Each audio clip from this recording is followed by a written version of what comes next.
হজরত ইব্রাহিম আলাইহিসসালাম ছিলেন আল্লাহর প্রিয় নবী ও খলিলুল্লাহ।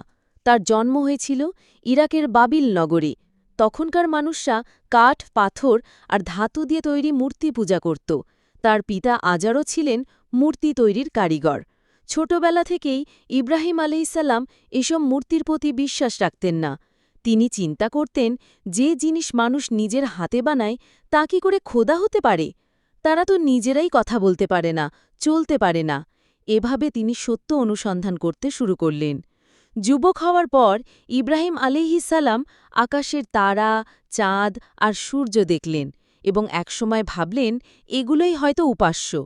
কিন্তু যখনই দেখলেন এগুলো অস্ত যায়, অদৃশ্য হয়ে যায়, তখন বললেন, আমি অস্তমিত জিনিসকে ভালোবাসি না। এভাবে তিনি বুঝলেন আকাশ জমিনের আসল স্রষ্টা একমাত্র আল্লাহ, যিনি কখনো অস্তমিত হন না, যিনি সব কিছুর মালিক। এরপর তিনি নিজের জাতিকে সত্যের দিকে ডাকতে লাগলেন। বললেন, তোমরা যাদের পূজা করো তারা কোনো উপকার বা ক্ষতি করতে পারে না। তাদের উপাসনা করো না, বরং সেই মহান স্রষ্টার উপাসনা করো, যিনি তোমাদের জীবন দিয়েছেন। কিন্তু লোকেরা তাকে নিয়ে বিদ্রূপ করত, রাগ করত এবং বলত, তুমি আমাদের পূর্বপুরুষদের ধর্ম নষ্ট করতে চাইছ। একবার শহরে বড় উৎসব হল। সবাই বাইরে চলে গেলে ইব্রাহিম আলাইহিসসালাম মন্দিরে ঢুকে সব ছোট ছোট মূর্তি ভেঙে ফেললেন। কেবল বড় মূর্তিটি অক্ষত রেখে তার গলায় কুঠার ঝুলিয়ে দিলেন। লোকেরা ফিরে এসে চমকে উঠল। তারা ইব্রাহিম আলাইহিসসালামকে জিজ্ঞাসা করল, কে এসব করেছে? তিনি বললেন, এই বড় মূর্তিটাই করেছে, তার কাছে জিজ্ঞাসা করো। তখন লোকেরা নির্বাক হয়ে গেল, কারণ তারা জানত মূর্তি কোনো কাজ করতে পারে না। কিন্তু তবুও তারা নিজেদের ভুল মানতে চাইল না। অবশেষে তারা সিদ্ধান্ত নিল ইব্রাহিম আলাইহিসসালামকে শাস্তি দেবে।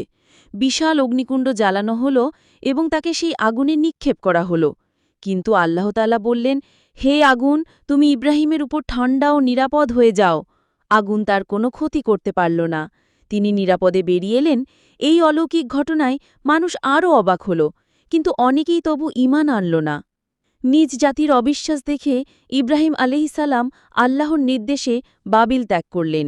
তিনি স্ত্রী সারা আলাইহিসসালামকে নিয়ে ফিলিস্তিন, মিশর এবং পরে আরবের মরুভূমি অঞ্চলে গেলেন। দীর্ঘ সময় পর্যন্ত তার কোনো সন্তান হচ্ছিল না। পরে দ্বিতীয় স্ত্রী হাজেরা আলাইহিসসালামের গর্ভে জন্ম নিলেন ইসমাইল আলাইহিসসালাম।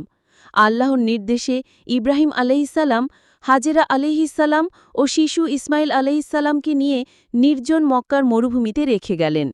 সেখানে কোনো খাবার, পানি ছিল না।